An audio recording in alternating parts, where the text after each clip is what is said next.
Alright everybody, today we're going to be doing some new rotors for a 2003 G35. It's a base model sedan. We're going to change out the rotors for because these other ones I have on right now are pretty worn out. So we're putting on these zinc plated, diamond slotted R1 concept rotors. Should be a good installation, pretty easy to do. Okay, now that we have the wheel off, this is the internal components of it. So basically what we're going to do here is just work with the brake calipers. There's a little screw right here. We're going to unscrew this one, and that's the way you leak the brakes. So once we loosen that, the caliper should come right off. And as you can see, a lot of cars will have an extra screw right here that holds everything in place for the brake calipers or the actual rotors. This car does not have that. So basically, after we take off the caliper, the rotor should come off nice and easy. Alright, so before taking off the brake calipers, I took off the actual component that pressurizes the brake caliper. You're going to have to take that off anyways to put the new brake pads in.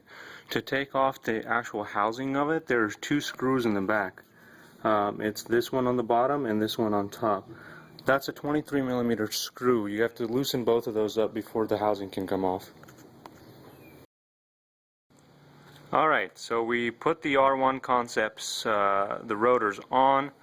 I slapped on the new brake pads. As you can see, they're brand new. What we need to do now is the actual component that causes the pressure, we need to leak it from here. So we're just going to press it down, and remember the leaker over here.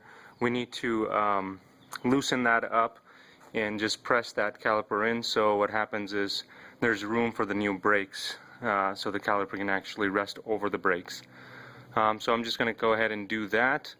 But we're pretty much through with the first replacement of the rotor, and this is the passenger side rotor that are replaced. So basically you're just going to do the same thing for all four of the rotors now.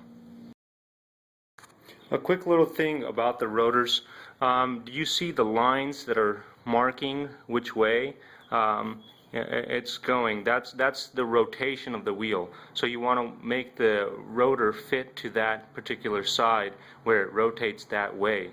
And another thing is, look at the diameter size of these two rotors. So one on the left over here, that's going to be for the front, and the one with the larger diameter, not only larger diameter in its width, it's also the height of it too. You can see there's a big difference. When you pick these up, you'll notice how heavy the front rotors are as well, because a lot of the stopping power is going to be there because the engine is heavier. So that completes the installation. Basically, you just repeat the things that I did for the left passenger size rotor, and you do the same thing for the rest of them. There shouldn't be any different. Alright, enjoy, and I hope works out for you guys. Okay, when you get to the rear rotors, there's something very technical to do to take off the rotor.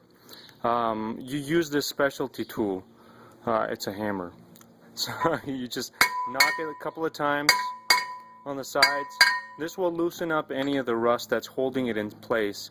A lot of people start to open this screw up right here, trying to see if there's anything inside, but not really. It should come off very easily if you can just knock it loose. So basically that's what you need to do for the rear brakes or the rear rotors. Same kind of procedure that I showed you earlier. There's two main screws. This time around you are going to use the number 19mm instead of the 23 in the rear. Somehow they just changed up the screws in the back.